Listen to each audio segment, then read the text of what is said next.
इस वक्त हम मौजूद हैं जनपद गाज़ियाबाद के गांव चुठारी में। आज प्रधान पद के एक भाविक उम्मीदवार से मिलवाएंगे और उनसे बात करेंगे कि आपका ये विचार प्रधान बनने का कहाँ से आया। जी, पहले तो आपका परिचय जानना चाहेंगे। मेरा नाम योगेश कुमार है। मैं सुठारी गांव से हूं और इस गांव से प्रधान पद का उम्मीदवार हूं। मेरा चुनाव चिन्ह कार है। आपका जो विचार आया प्रधान बनने का कहाँ से आया?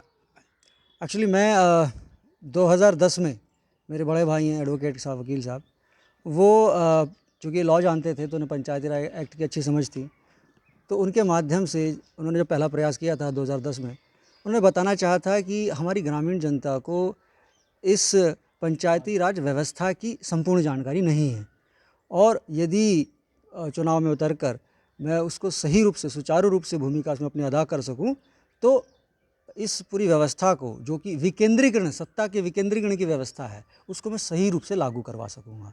तो उनके साथ मैंने भी प्रचार किया। 2013 में, 2015 में उन्हें फिर मेंबर के लिए, ग्राम पंचायत मेंबर के पद के लिए भी अपना नामांकन दिया और वहाँ पर भी हमने वो भूमिका अदा की। और हमें पहली बार पता लगा कि ग्राम पंचायत वास्तविकता में मेंबर्स के बगैर अधूरी है। जो ये पूरा कॉन्सेप्ट है जो सरकार ने बनाया पंचायती राज एक्ट के तौर पे, 1993 संशोधन में 1993 में 73वां संविधान में संशोधन करके, और उसके बाद में जो ये एक्ट लागू हुआ, उत्तर प्रदेश में तो 1947 से लागू है, लेकिन आज तक सरकार ने इस पूरी प्रक्रिया को समझाने की कोई ट्रेनिंग दी ही नहीं है गांव के लोगों को। और वो समझ बैठे हैं कि प्रधान एक जो है, ये एक चौधरी का पद है, ये जो है एक मतलब बड़े नेता होने का पद है। एक्चुअली में यदि आप इसको वैधानिक रूप से देखेंगे तो एक ग्राम पंचायत सदस्य और ग्राम प्रधान दोनों का लीगल स्टेटस सेम है। फ़र्क सिर्फ इतना है कि जिसे हम प्रधान कहते हैं वो शॉर्ट फॉर्म है प्रधान ग्राम पंचायत सदस्य का।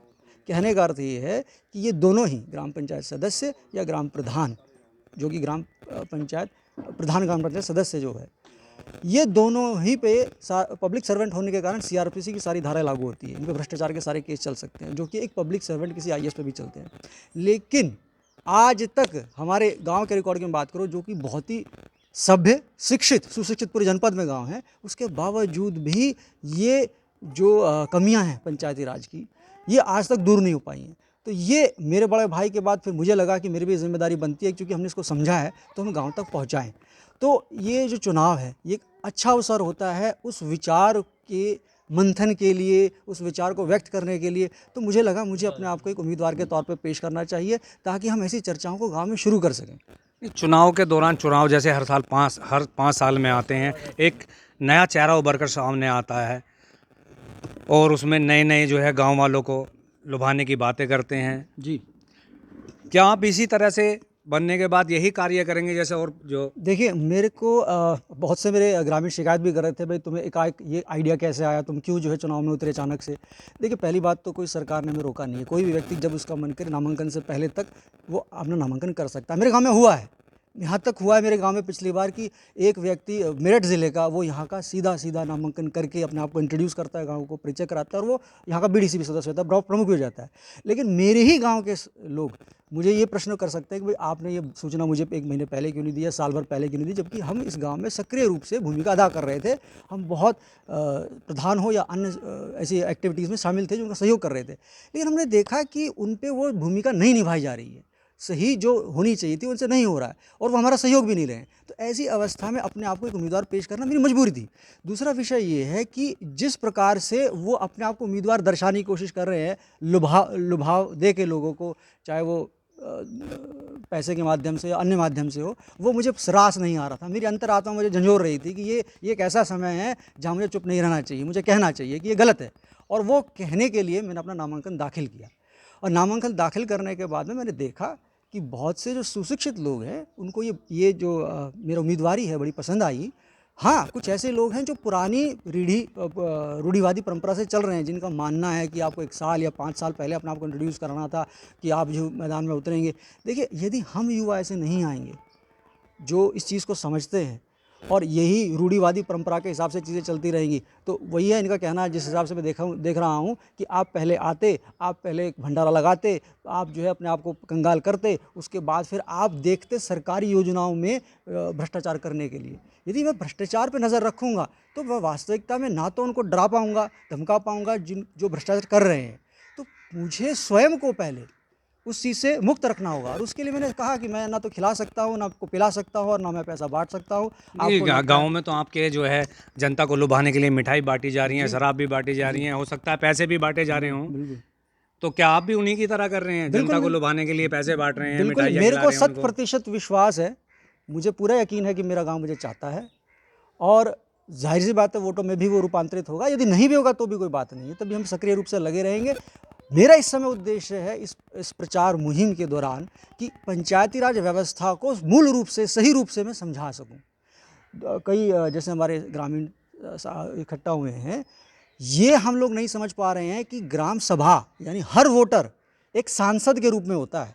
ये जो हमारी ये जो ग्राम पंचायत होती है, ये समझ लीजिए हमारी मिनिस्ट्री है, और हमारा प्रधानमंत्री की तरह है। 6 मंत्रालय होते हैं यहाँ पे, समितियाँ कहते हैं जिन्हें, स्वास्थ्य समिति, शिक्षा समिति, प्रशासनिक समिति, जिसे LMC कमेटी, आप लैंड मैनेजमेंट कमेटी कहते हैं, वो एक कमेटी है, जलापूर्ति एक कमेटी है। ऐसे 7 कमेटियाँ टोटल होती हैं LMC को मिला के। और हो क्या रहा है कि पटवारी और सेक्रेटरी जो कि प्रशासनिक पद हैं, वो एक चुने हुए व्यक्ति पर शासन कर रहा है। एक प्रधान उनको कंट्रोल नहीं कर रहा है। एक सेक्रेटरी और एक पटवारी जो है प्रधान को कंट्रोल कर रहा है। मैंने खुद साक्षात ये देखा कि उनको धमका रहा है। मुझे ये बिल्कुल भी स्वीकार्य नहीं लगा। या तो मैं उनको प्रशिक्षित करूं जो उम्मीदवार हैं, या फिर स्वयं को एक उम्मीदवार पेश करके वो प्रशिक्षण का कार्य चुनाव के दौरान ही कर दूं। देखिए, जनता पर निर्भर है, उनके प्रेम पर निर्भर है कि वो किसका चुनाव करेंगे। और जहाँ तक मैं जानता हूँ अपने गांव को, क्योंकि सभ्य सुशिक्षित गांव पूरे गाज़ा जनपद का है, तो हम जैसे उम्मीदवारों के लिए कहीं ना कहीं जगह रहती है, मुझे ऐसा लगता है। आपको जीतने के बाद यहाँ का विकास किस तरह से करेंगे? जैसे लोग देखिए, शिक्षा की कमी है, कुछ एग्जैक्टली हमारे पास एक टीम है, बहुत ही उच्च स्तर की टीम है। अलग अलग विभागों में उन्होंने काम किया है, कोई यूनाइटेड नेशन तक भी गया हुआ है पंचायती राज पे काम करते हुए, और बहुत से लोग हैं, साथी हैं जो सहयोग करना चाहते हैं। लेकिन समस्या ये आती है कि जो प्रधान बन रहा है अब तक, वो हमारे साथ तालमेल नहीं बिठा पा रहे हैं, वो हमारा सहयोग नहीं ले पा रहे हैं।